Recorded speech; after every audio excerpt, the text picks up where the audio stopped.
अशोका के एम्पायर का। ठीक है, तो अशोका के टाइम तक जो किंगडम था दैट वाज इंटैक्ट।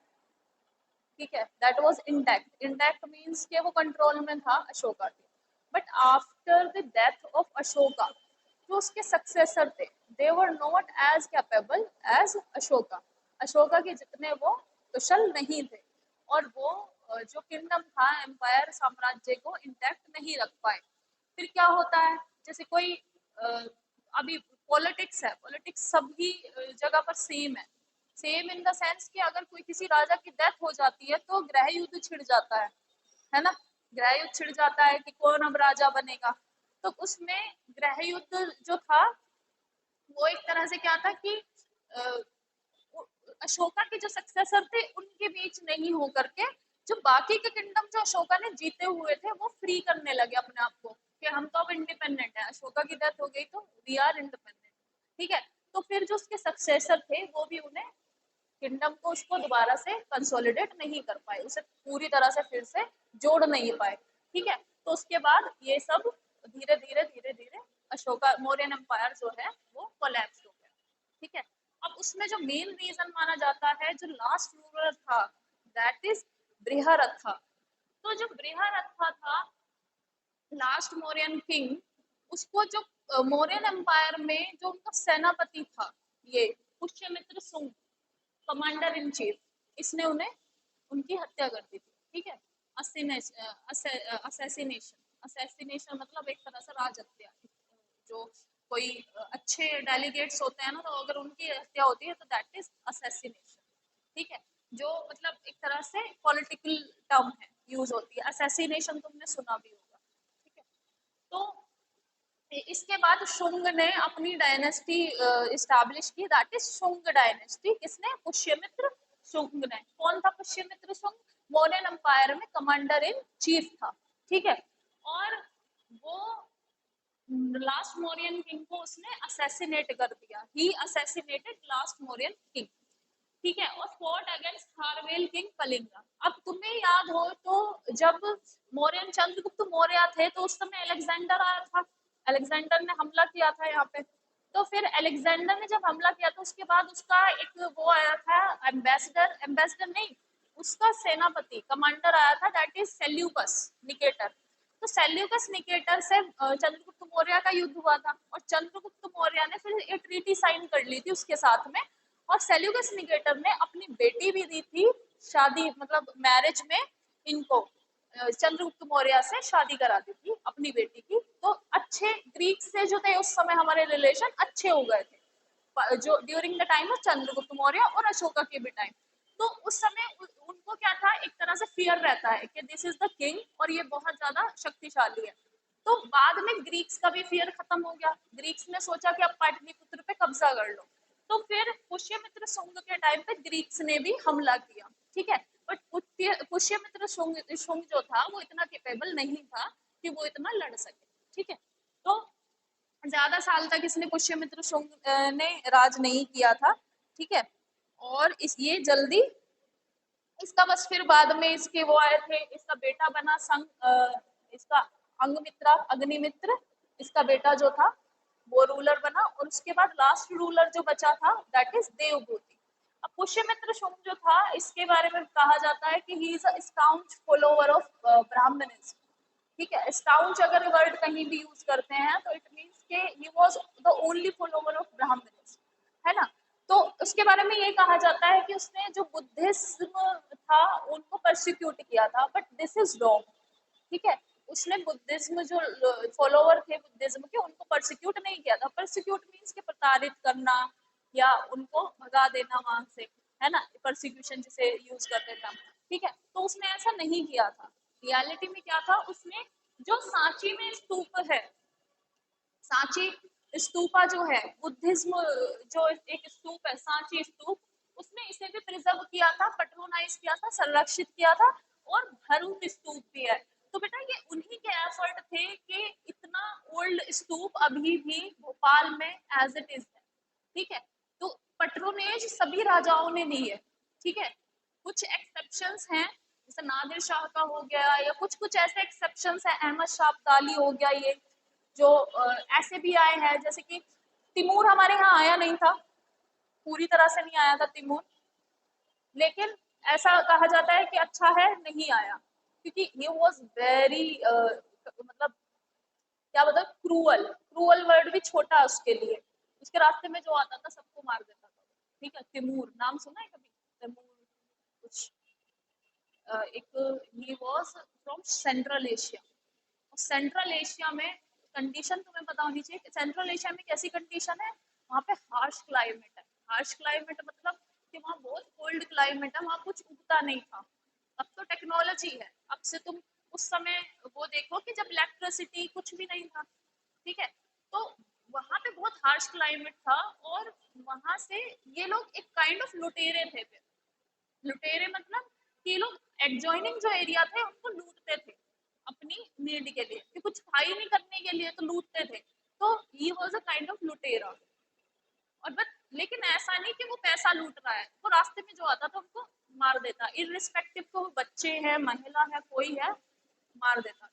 ठीक है, तो वो यहाँ आया नहीं था, but up to north west India वो आया था, इंडिया में कंप्लीटली इंडिया में एंटर नहीं किया था। ठीक है, तो जो स्तूपाज हैं ये फॉर्चुनेटली जो वहां के रूलर्स हैं उन्होंने संरक्षित करके रखे, किसी ने भी रूल किया है ना, अब तक देखो मुगल्स भी ब्रिटिश भी रूल कर चुके हैं, तो अब तक वो चीजें कुछ चीजें एज इट इज है ना, कुछ चीजें हैं जो डिस्ट्रॉय कर दी है, जैसे नादिर शाह ने सोमनाथ मंदिर पे, कौन से वाले किसने किया था, नादिर शाह ने मोहम्मद गौरी ने, सोमनाथ मंदिर पे किसने किया था, गौरी ने, मोहम्मद गौरी ने, जैसे कि इन लोगों ने लूटा था, ठीक है, तो ये क्या करते थे फिर डिस्ट्रॉय कर देते थे, दैट इज रॉन्ग, है ना, कि आप ठीक है लूट रहे हो तो पैसा वैसा ले लो, जो प्रॉपर्टी है उससे नुकसान ये लोग पहुंचाते हैं। ठीक है, तो ये प्रॉब्लम थी, बट पुष्यमित्र शुंग ने इसको पेट्रोनाइज किया था, he was a staunch follower of Brahmanism, हालांकि वो फॉलोवर किसका था, ब्राह्मणिज्म का, लेकिन उसने स्तूपा और भरूच का जो स्तूपा है और सांची का स्तूपा, इन सबको पेट्रोनाइज किया, संरक्षित किया। ठीक है, और अब इसमें जो था इसका लास्ट जो रूलर था दैट इज देवभूति, और देवभूति को एक कण्व डायनेस्टी का राजा था वसुदेव कण्व, तो वसुदेव कण्व ने उसको देवभूति को मार दिया था। ठीक है, वसुदेव कण्व ये बहुत छोटे डायनेस्टी रही है, क्योंकि इन्होंने ज्यादा रूल नहीं किया, कण्व डायनेस्टी ने सिर्फ 45 इयर्स तक रूल किया है। ठीक है, और ज्यादा जो अकाउंट्स और इन्फॉर्मेशन है इनके बारे में अवेलेबल नहीं है, क्यों, क्योंकि बेटा ये होती थी जो इंस्क्रिप्शन है उनके बेसिस पे हमने ये सारी इन्फॉर्मेशन निकाली है, जो पिलर्स हैं, पिलर्स पे इंस्क्रिप्शन है, या जो गुफाएं हैं, या ये भरूच का स्तूप है, या सांची का स्तूप है, यहाँ पे कुछ कुछ बुदवाया गया था, कुछ कुछ लिखा गया था, जैसे कि अशोका की पिलर की अगर हम बात करें तो अशोका की पिलर पे लिखी हुई ये चीजें, या फिर तुम्हें मैं आयरन पिलर का एग्जांपल दूं, वो चंद्रगुप्त विक्रमादित्य के टाइम का है, जो कुतुब कॉम्प्लेक्स में प्रेजेंट में है, वो वहां का नहीं है आयरन पिलर, कुतुब कॉम्प्लेक्स में लाकर लगाया गया था, वो कहीं और का था।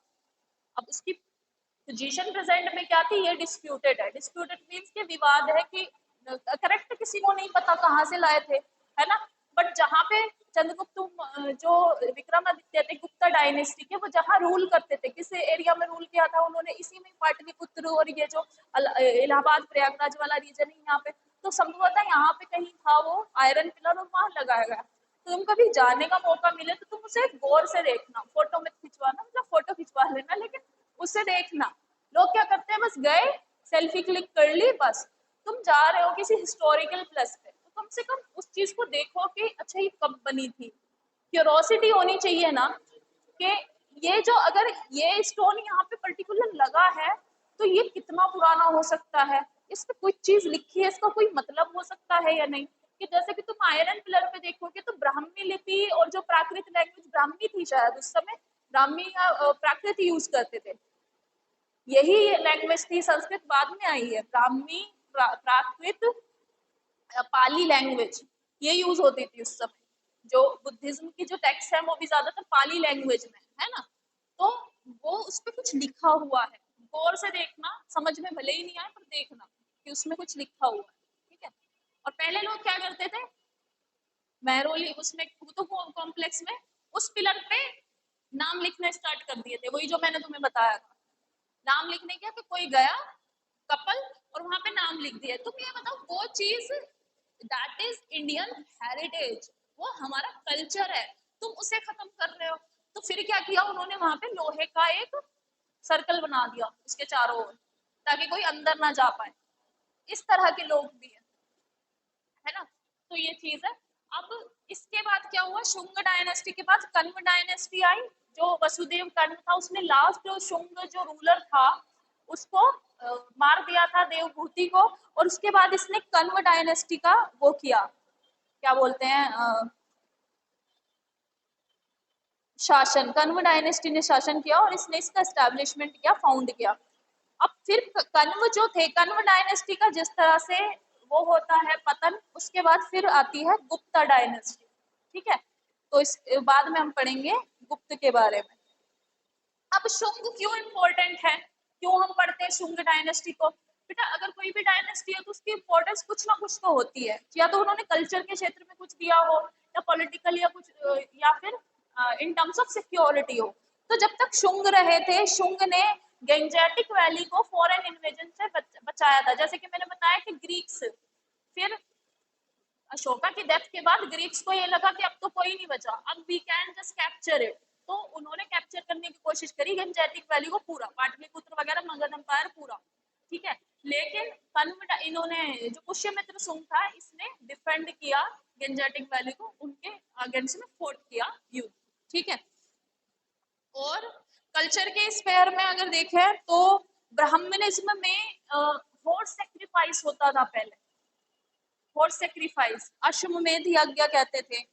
तो वो सेक्रीफाइस इन्होंने रिवाइव किया। रिवाइव मींस कि ये कुछ समय के लिए बंद हुआ, दोबारा से उन्होंने उसे चलन में किया।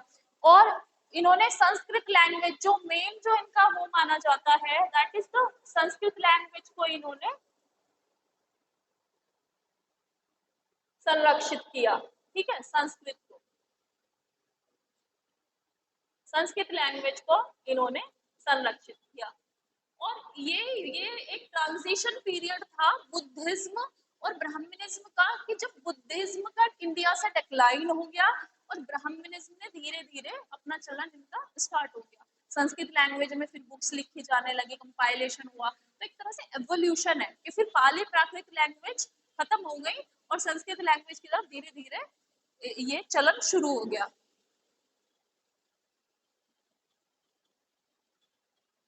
ठीक है, अब ये एक शुंग रूल जो है एक गैप फिल कर देता है किसके बीच का, कि कण्व डायनेस्टी के पतन के बाद जो गुप्ता रूल आया उसके बीच का जो गैप है वो शुंग डायनेस्टी ने फिल कर दिया। तो ऐसा नहीं कि कोई भी डायनेस्टी अगर कम टाइम के लिए रूल कर रही है तो उसकी इंपॉर्टेंस नहीं है, शुंग डायनेस्टी की भी अपनी एक इंपॉर्टेंस है कि जब तक गुप्त रूल स्टैब्लिश हुआ तब तक का जो गैप है हिस्ट्री में वो शुंग डायनेस्टी ने फिल किया। फिर आता है सातवाहन। अब देखो सातवाहन कौन थे। सातवाहन सबसे पहले तो तुम्हें पता होना चाहिए किस साइड थे। ये थे डेक्कन में, डेक्कन में। अब तुम्हें पता होना चाहिए व्हाट इज डेक्कन। डेक्कन पता है कुछ? जो सातवाहन थे वो डेक्कन में थे। अब डेक्कन क्या है?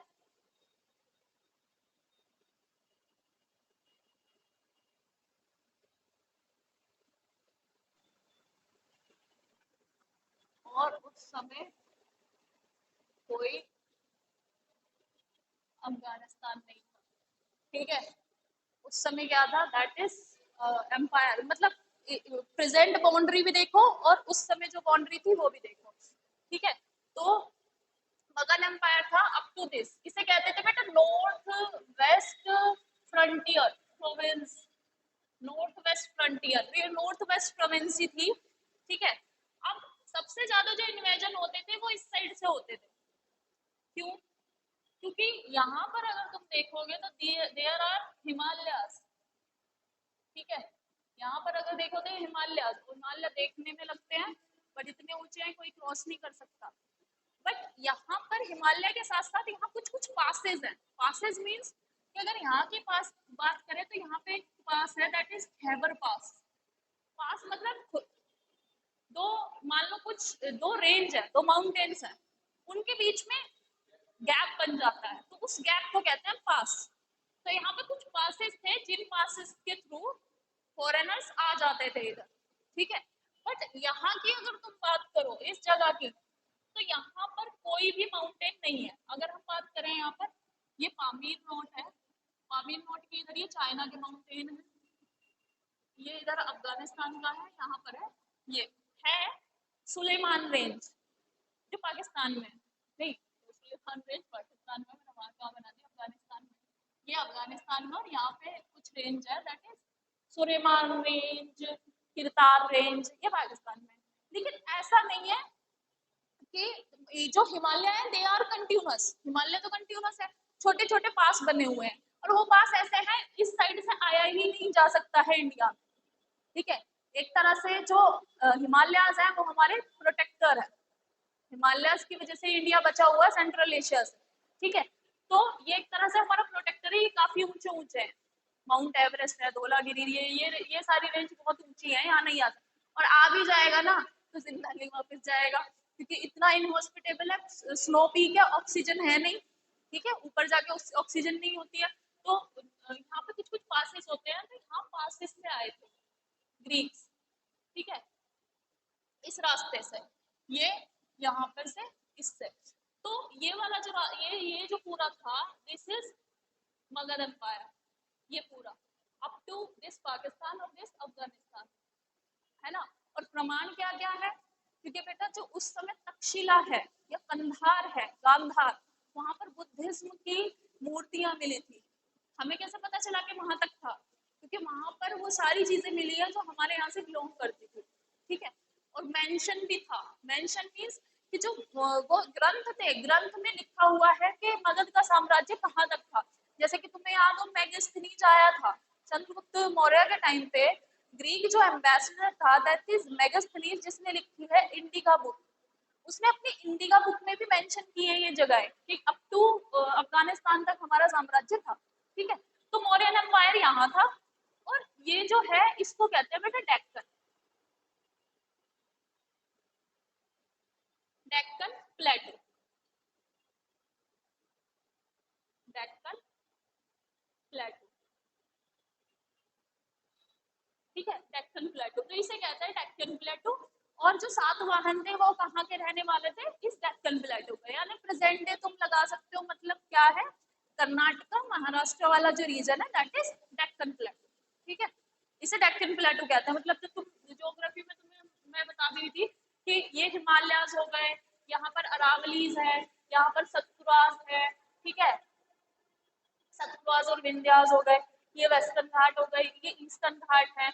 और जो प्लेटू है दैट इज डेक्कन प्लेटू, प्लेटू माउंटेन से कम ऊंचाई का होता है। ठीक है, जैसे कि अगर मैं तुम्हें बताऊं कि कैसे होता है, पहले माउंटेन होते हैं, माउंटेन के बाद जैसे यहाँ से स्टार्ट कर रहे हैं, जैसे कि हिमालय, हिमालय के बाद है बेटा प्लेन हमारे यहाँ पे, और फिर है प्लेटू। प्लेन्स किसके बने हुए हैं, जो एलुवियल सॉइल है, मिट्टी जो नदियां लाई हैं, उन्होंने इस गैप को फिल कर दिया था। ये हिमालयास है, और ये हमारा प्लेटू है। प्लेटू कहाँ तक है, नाम सुना हो तुमने, मालवा का प्लेटू, बुंदेलखंड, ये ये प्लेटू रीजन है पूरा। ठीक है, अब प्लेटू का मतलब क्या है कि माउंटेन्स जो हिमालयाज है उनसे कम है ऊंचाई में। ठीक है, पर यहाँ पर भी माउंटेन हिल है, बट इतना भी नहीं है। जैसे कि अगर तुम सिर्फ अरावली, लेट अरावली, अरावली तो खैर माउंटेन्स है, वहीं की जो गुरु शिखर है वो 1000 समथिंग मीटर है। ठीक है, इनकी जो ऊंचाई है, हाँ, माउंटेन से कम होती है इनकी ऊंचाई। ठीक है, हाँ, और प्लेन से ऊंचे होते हैं, जो प्लेन होते हैं उनसे ऊंचा होता है, और माउंटेन से नीचे रहते हैं। ठीक है, बट यहाँ पे भी बहुत बड़ी बड़ी माउंटेन पीक है, अगर तुमने देखा हो तो यहाँ पे कौन कौन सी माउंटेन पीक है इस साइड में, महाबलेश्वर है, हिल स्टेशन है, ऊटी है, कुर्ग है, या यहाँ पे साउथ में तुमने देखी हो अन्नाई मुदी, अन्नामलाई, ये कुछ कुछ रेंज है, नीलगिरी है, पर्वत श्रृंखलाएं हैं, यहाँ पर भी पहाड़ है उस साइड में भी, बट वो हिमालय के कंपैरिजन में कम ऊंचे। बस इतना याद रखना कि ऑर्डर क्या है, पहले क्या होते हैं, माउंटेन, इंडिया के कंटेक्स्ट में प्लेन और प्लेटू। प्लेटू मीन्स पहाड़। ठीक है, ये तो डेक्कन प्लेटू के रहने वाले थे सातवाहन। ठीक है, अब सातवाहन का फाउंडर कौन था फाउंडर? शिमुका। शिमुका के बाद जो किंग बने दैट इज कृष्णा, और कृष्णा के बाद बने थे सतकर्णी। ठीक है, और ये कौन थे? इनको क्या कहते थे? इनको आंध्रास भी कहते थे। तो संभवतः जो आंध्र प्रदेश वाला नाम है वो इन्हीं की वजह से पड़ा था, जो ये रीजन है इनको आंध्रास भी कहते थे। ठीक है, सातवाहन को। और इन्होंने 450 इयर्स तक उस एरिया में रूल किया है, मतलब डेक्कन में, यहाँ मगध में नहीं, डेक्कन में। यहाँ पे तो ये शुंग डायनेस्टी थी। शुंग डायनेस्टी के बाद कण्व के उसके पतन के बाद बने ये गुप्त डायनेस्टी, जो हम आगे पढ़ेंगे गुप्त डायनेस्टी के बारे में। ठीक है, तो इन्होंने इतना रूल किया, कितना 450 इयर्स। और फिर वही बात आती है कि हमें कैसे पता चलता है कितने साल रूल किया? तो बेटा पुराण जो है हमारे, जो हमारे पुराण है उनमें भी इनका जिक्र है। ठीक है, जिक्र मीन्स के उनमें इनके बारे में बताया गया है कि एक समय मतलब डेक्कन प्लेटो की तरफ ये रूल करते थे। ठीक है, और कैसे पता चला? नासिक में और नानागढ़ में इनके इंस्क्रिप्शंस हैं। इंस्क्रिप्शंस मतलब वही संदेश गुदवाए हुए हैं, पिलर्स पे हो या रॉक कट केव्स में हो, तो इनके इंस्क्रिप्शंस है। उन इंस्क्रिप्शंस की वजह से हमें पता चलता है कि सातवाहन डेक्कन में रूल करते थे। और इनका जो सबसे ग्रेटेस्ट किंग था दैट इज गौतमीपुत्र सतकर्णी। और एक और चीज है कि इनके जो नाम होते थे, इनके जो किंग के नाम है वो फादर पे नहीं है, पैट्रियार्कल नहीं है, ये इनकी मम्मी के नाम पे होते थे, मतलब जो इनकी मदर माता जी होती थी उनके नाम पे होते थे। जैसे कि इनका है गौतमी पुत्र सतकर्णी, तो जो ये सतकर्णी, इनका नाम सतकर्णी है, इनकी मम्मी का नाम था गौतमी, तो इनका इन्होंने जो अपना पूरा नाम लिया वो है गौतमी पुत्र सतकर्णी, यानी गौतमी का पुत्र सतकर्णी। ठीक है, तो ही was the greatest king in all the Satavahana dynasty. और जो सेवंथ किंग था दैट इज हाला। हाला क्यों ज्यादा इंपॉर्टेंट है? क्योंकि हाला जो है वो 5 इयर्स के लिए रूल किया, लेकिन उन्होंने एक बुक लिखी थी कथा सप्तसई या सप्तसई। ठीक है, और ये बुक इनकी बहुत फेमस है, उसमें भी उन्होंने अपने बारे में लिखा हुआ। और इसमें क्या, कौन सी लैंग्वेज में है? एक और चीज याद रखना, 700 वर्सेस है इसमें। वर्सेस मतलब जैसे कि ग्रंथ में श्लोक होते हैं, श्रुतियां होती हैं, ऐसे ही वर्सेस होती है ना? किसी भी कोई ग्रंथ अगर लिखा जाता है तो वो अगर कहानी के फॉर्म में लिखा गया तो पैराग्राफ जैसे उसमें होते हैं, तो सेम ऐसे ही कुछ ग्रंथ ऐसे होते हैं जिनमें वर्सेस होती है। जैसे कुरान की बात करें तो कुरान में क्या है? वर्सेस, आयतें, है ना? मतलब कुछ स्टेटमेंट लिखे हुए हैं in the form of poem, but not totally poem. Totally वो पोयम नहीं है, it's a kind of message, है ना? जैसे कि तुम लोग देखो इसमें श्रीमद् भगवद गीता में जैसे मैसेज ही तो है। तो कुरान की भी बात करें तो कुरान में भी तो मैसेज ही तो है, मैसेज लिखे हुए हैं कि व्हाट गॉड हैज सेड, या फिर in Bhagavad Gita what Shri Krishna has said. Shri Krishna ने क्या कहा है वो भगवद गीता में लिखा गया है। ठीक है, गॉड ने क्या कहा है वो कुरान में वर्सेज लिखी है। या फिर बाइबल की अगर हम बात करें तो बाइबल में भी वर्सेज ही हैं। क्या लिखे हैं? स्टेटमेंट है, किसके? जीसस के स्टेटमेंट है, अलग अलग जीसस ने अपने स्टेटमेंट दिए हुए हैं उसमें, बाइबल में उसे ऐसे कह देते। तो ऐसी वर्सेज होती है। अब वर्सेज लिखने के लिए क्यों कह रही हूँ, वर्सेज क्यों याद करनी है?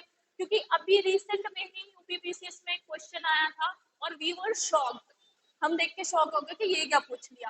उन्होंने कहा कि चरक संहिता में कितने चैप्टर है ना? तो अब तुम पढ़ते हो किसी भी बुक के बारे में, but you will not red कि कितने चैप्टर होंगे या कितनी वर्सेस होंगी, कभी नहीं पढ़ते। हम तो सोचते हैं कि फिर नाम पूछ लेंगे, राइटर वो बता देंगे हम, लेकिन उन्होंने पूछ लिया कि कितने चैप्टर हैं, और we will not able to answer, और mostly we have skip that question, छोड़ ही दिया। क्यों? गलत करने से अच्छा छोड़ दो, नेगेटिव मार्किंग होती है। तो 700 वर्सेस थी इसमें, इसमें कथा सप्तसई में, सप्तसई में 700 वर्सेस। और कौन सी लैंग्वेज में लिखा हुआ है ये भी याद रखना है, प्राकृत, है ना बेटा? वहां पे उस समय जो लैंग्वेज थी ज्यादातर क्या थी? पाली, यहाँ पे बोली जाती थी पाली और प्राकृत। हाँ, जो बुद्धिज्म जो कंपाइल किया था वो पाली लैंग्वेज में था, पाली और प्राकृत, ये मेन लैंग्वेज थी। और उसके बाद आफ्टर पुष्यमित्र सुंग फिर संस्कृत का धीरे धीरे एवोल्यूशन होना स्टार्ट हो गया। ठीक है, तो वो है। और गौतमी पुत्र सतकर्णी, और इसने यहाँ पर रिवर है बेटा, तुमने देखी हूँ, नाम तो सुना ही होगा। देखो यहाँ है एक रिवर दैट इज महानदी, यहाँ से एक नदी जाती है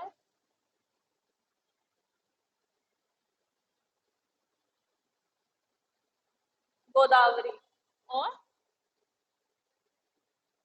कृष्णा, और यहाँ पे कावेरी। तो उन्होंने जो अपना रूल था वो कृष्णा नदी के आगे तक भी एक्सटेंड कर लिया था, मतलब कॉन्कर कर लिए थे और राज्य। तो उनका जो वो था, ये कृष्णा नदी है ना, तो कृष्णा नदी के आगे भी उन्होंने अपना राज्य स्थापित कर लिया था गौतमी पुत्र सतकर्णी ने। और क्यों ये इतने महान कहे जाते हैं, क्योंकि बेटा इन्होंने 24 ईयर्स तक रूल किया था। 24 ईयर्स तक इन्होंने रूल किया था। और कब से कब, इनका टाइम याद रखना, टाइम चलो मैं इधर ही तुम्हें मेंशन कर देती हूँ, यहाँ नीचे लिख रही हूँ। इन्होंने किया था 106 से टू 130 AD, इन्होंने इतने साल तक राज किया था। ठीक है, हाँ। और कहाँ पर लिखा हुआ है ये जो गौतमी पुत्र सतकर्णी है इनके बारे में कि इन्होंने इतना रूल किया है? तो इनके बारे में लिखा हुआ है नासिक इंस्क्रिप्शन में। जो नासिक का मैंने तुम्हें एग्जांपल दिया था, नासिक इज समवेयर, देखो प्रेजेंट में जो नासिक है दैट इज किसका पार्ट है, महाराष्ट्र का, और नासिक समवेयर यहाँ पर है, जो मुंबई है उससे काफी दूर है नासिक। तो नासिक इंस्क्रिप्शन में इनका वो है क्या बोलते हैं, मेंशन किया हुआ है इनके बारे में कि इन्होंने क्या क्या जीता है। तो ऐसा कहा जाता है नासिक इंस्क्रिप्शन में जो लिखा हुआ है उसके हिसाब से कि गौतमी पुत्र सतकर्णी ने ये पूरा रीजन कॉन्कर कर लिया था, डेक्कन, पूरा डेक्कन, ये इसे डेक्कन कहते हैं ना, डेक्कन प्लेटू। तो ये पूरा इन्होंने कॉन्कर कर लिया था, जीत लिया था। ठीक है, और ये हो गया। हाँ। मालवा का जो राजा था उनको, उस पे भी जो नागपाना था मालवा का राजा, उसको भी इसने जीत लिया था। अप टू मालवा तक इनका एम्पायर पहुंच गया था। अब इसके बाद गौतमी पुत्र सतकर्णी के पुत्र आए थे, दैट इज गौतमी पुत्र सतकर्णी के वशिष्ठ पुत्र पुलियमी।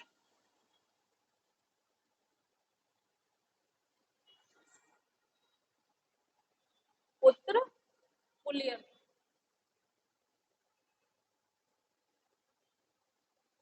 वशिष्ठ पुत्र पुलियमी, इनके बेटे ने इनको सक्सीड मींस कैसे कि थ्रोन इनके बाद इनके ये बने राजा। ठीक है, सक्सीड किया।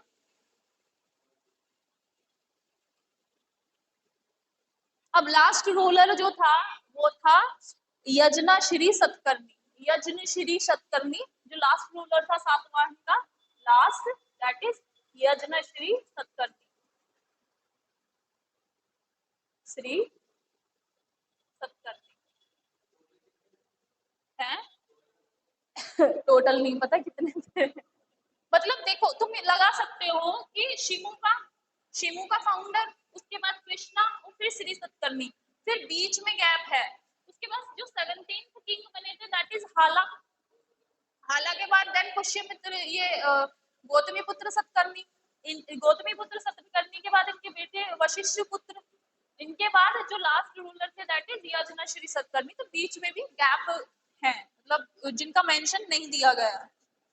कर्षपाना, इन्होंने इश्यू किए थे सिल्वर कॉइन, मतलब इनके यहाँ पे जो मॉनेटरी मुद्रा चलती थी दैट इज कर्षपान।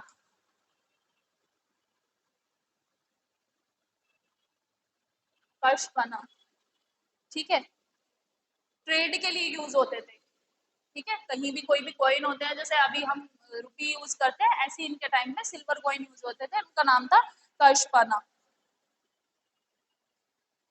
और इनके टाइम में जो ओवरसीज ट्रेड है, ओवरसीज ट्रेड मींस के समुद्र के पार भी व्यापार होता था। ठीक है, समुद्र के पार व्यापार होता था। और टोलमी जो है उन्होंने भी मेंशन किया है टोलमी।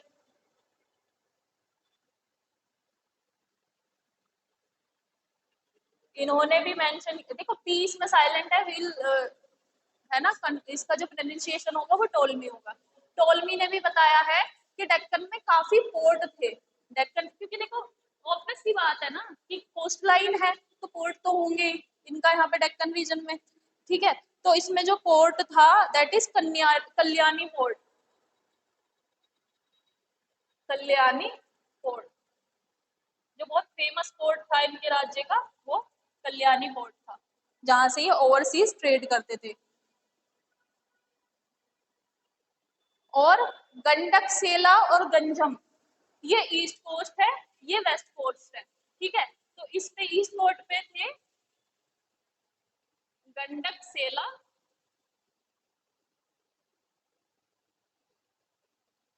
सेला एवं गंजम। गंजम शायद अभी वहां पे कोई जगह का नाम है गंजम, तो ये वहां पर पोर्ट थे। ईस्ट कोस्ट पे ये वाले पोर्ट थे, और सबसे जो बड़ा पोर्ट था वहां पे उस राज्य में दैट इज कल्याणी पोर्ट, ठीक है। अब इसमें कल्चरल है, कल्चरल में देखो ज्यादा नहीं है, सिर्फ इतना है कि सातवाहन ने दोनों जो धर्म थे वो पेट्रोनाइज किए थे, जैसे कि बुद्धिज्म और ब्राह्मणिज्म, और उन्होंने चैत्यास और विहार्स भी बनाए थे। चैत्या विहार्स जो है, अभी तुम देखोगे उस समय के जो टेम्पल्स हैं उसमें चैत्या और विहार है सभी में। तो ये दर्शाता है कि उन्होंने दोनों धर्मों को मतलब पेट्रोनाइज किया था, संरक्षण किया था, बुद्धिज्म का भी और ब्राह्मणिज्म का भी। जैसे कि वहां पे राजा कृष्ण देव राय की उसमें एक टेम्पल है, वहां पर टेम्पल है काफी है। एक है विरूपाक्ष, अगर तुमने नाम सुना हो, विरूपाक्ष सुना है कभी? और एक है गंगई चोलापुरम, गंगई कोंडा चोलापुरम एक टेम्पल है। देखो ये चोल साम्राज्य में भी बने हुए हैं, बट मेन इंस्पिरेशन क्या है जो सातवाहन रूल में थी, क्या? चैत्याज और विहार्स। चैत्याज जो होते थे बेसिकली वो रहते थे जहाँ पे जो गॉड मतलब वर्शिप करते थे, वो एक काइंड ऑफ चैम्बर होता था अंदर टेम्पल में। विहार्स होते थे फॉर द लोकल पीपल जो वहां पे रुकते थे, ठीक है। तो चैत्याज ज्यादातर अंदर की तरफ होते थे और विहार्स बाहर। विहार नाम से तो मैंने पता चल रहा है, विहार मीन्स जो नॉर्मल रहने के लिए था, टेम्पल में दो दो जगह होती थी, एक चैत्याज और एक विहार, ठीक है। तो ये साउथ इंडियन टेम्पल का एक रिमार्केबल फीचर है कि वहां पर चैत्याज और विहार्स होते थे, ठीक है। तो ये चीज इन्होंने शुरू की थी, और इन्होंने दोनों धर्मों को पेट्रोनाइज किया था। और पुष्यमित्र पुल्यमी ने जो अमरावती का जो स्तूप है वो किया था। और अमरावती के स्तूप के बारे में एक बहुत मतलब दुखद कहानी है कि अमरावती के जो स्तूप है वो संरक्षण उसका नहीं हो पाया, और ब्रिटिशर्स उसका ले गए थे सब अपने पास।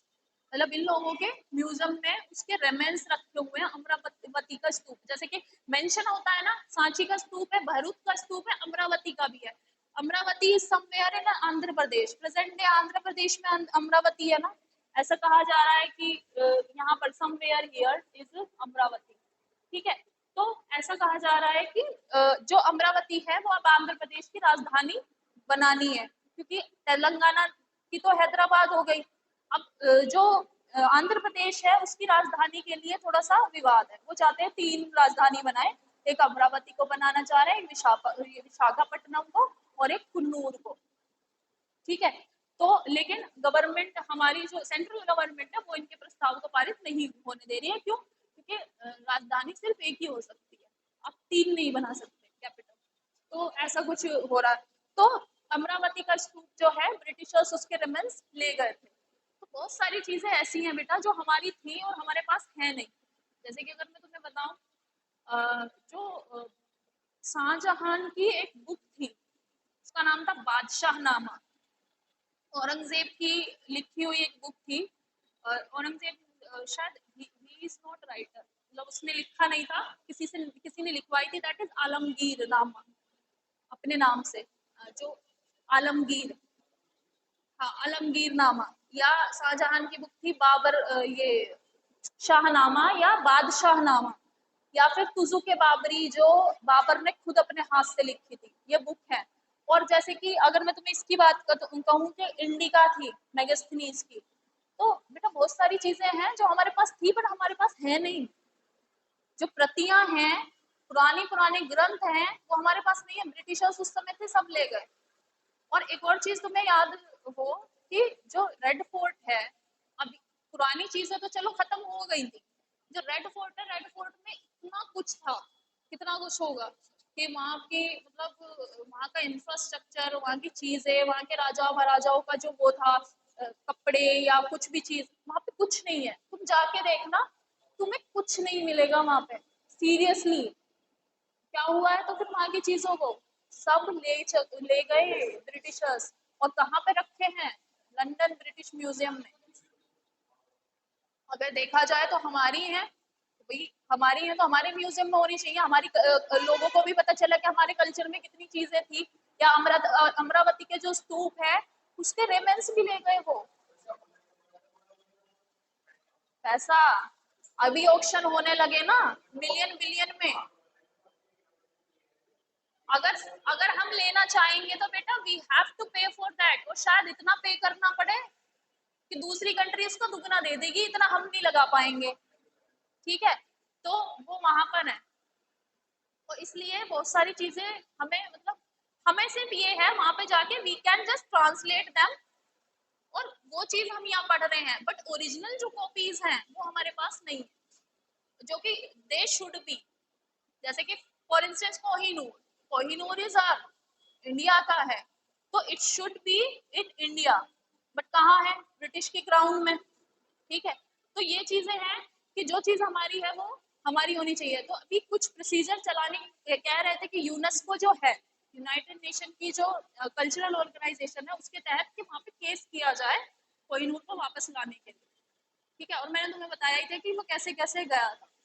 आंध्र प्रदेश में काकतिया डायनेस्टी के पास था वो। ठीक है, उसके पास he went to the that went to the this सल्तनत का जो रूल था 1206 के बाद से सल्तनत का रूल था। उसके बाद मुगल डायनेस्टी के पास रहा। मुगल डायनेस्टी में शाहजहां के मयूर सिंहासन जो था उसमें जड़ा हुआ था। फिर नादिर शाह आया, नादिर शाह ने उसे वहां से मयूर सिंहासन उठा के ईरान ले गया, वो पर्शिया ले गया। मयूर सिंहासन तो उन्होंने तोड़ मरोड़ दिया वहीं पे, और कोहिनूर उसमें से निकाल लिया। मतलब मयूर सिंहासन को खराब कर दिया उन्होंने, कोहिनूर निकाल लिया। हाँ, जैसे कि ऐसे तुम बैठे हो ना, ऐसे काइंड ऑफ सिंहासन था, उस पे जड़ा हुआ था वो। उस सिंहासन पे बहुत प्रीशियस स्टोन लगे हुए थे, उसमें से एक कोहिनूर भी था।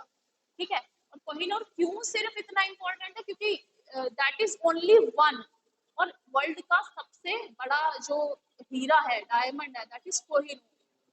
भाई आर्टिफिशियली तो तुम कितना बड़ा बना लो, बट नेचुरली वो एक ही था। ठीक है, और फिर उसके बाद वहां पे एक फिगेटिव था शाह सुजा।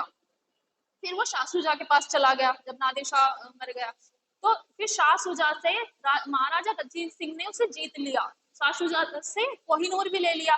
फिर वो रहा पंजाब डायनेस्टी के पास, मतलब जो पंजाब का जो रूलर था, महाराजा थे, उनके पास रहा। उसके बाद लास्ट में जो दलीप सिंह थे, उन्होंने ब्रिटिशर्स को एज ए गिफ्ट में, वो कहते हैं कि उन्होंने गिफ्ट में दिया है, लेकिन अगर तुम कोई ट्रीटी साइन कर रहे हो तो इट मीन्स तुमने बार्गेन किया सामने वाले से। ब्रिटिशर्स ने संधि साइन की थी, उनसे बार्गेन किया। बार्गेन क्या मतलब कि तुम इतना हमें दे दो, हम तुम्हें इतना लौटा रहे हैं, तो उस बदले में दिया था। बट ब्रिटिशर्स क्या कहते हैं कि ये तो हमें किसी राजा ने गिफ्ट दिया था। दिस इज रॉन्ग, गिफ्ट नहीं था, कोहिनूर उन्हें गिफ्ट नहीं दिया था। संधि साइन हुई थी, जो सिख के साथ युद्ध हुआ था, उसमें संधि साइन हुई थी, संधि के बदले में दिया था वो।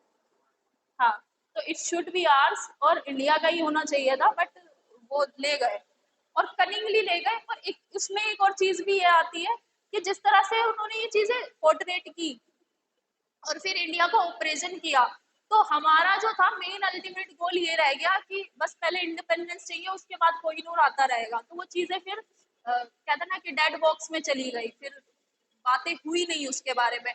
बल्कि उसी समय होनी चाहिए थी, इंडिपेंडेंस के टाइम पे ही, कि अब वो भी दो, भाई तुम लेके गया ना, तो वो भी चीज, वो भी प्रोसीजर एक होना चाहिए था। तो ये चीज है। तो ये चीजें याद रखना तुम लोग कि क्या क्या है और कौन कौन से इंस्क्रिप्शन हैं, ये पता होना चाहिए। और बुक का इसलिए मैं लिखवाती हूँ हर एक चीज, क्योंकि तुम्हें पता होना चाहिए कितने वर्सेस हैं, नहीं तो पता नहीं चलेगा। 700 वर्सेस है इसमें, जो हाला ने लिखी है। हाँ ठीक है, चलो फिर ठीक है, आज बहुत है इतना।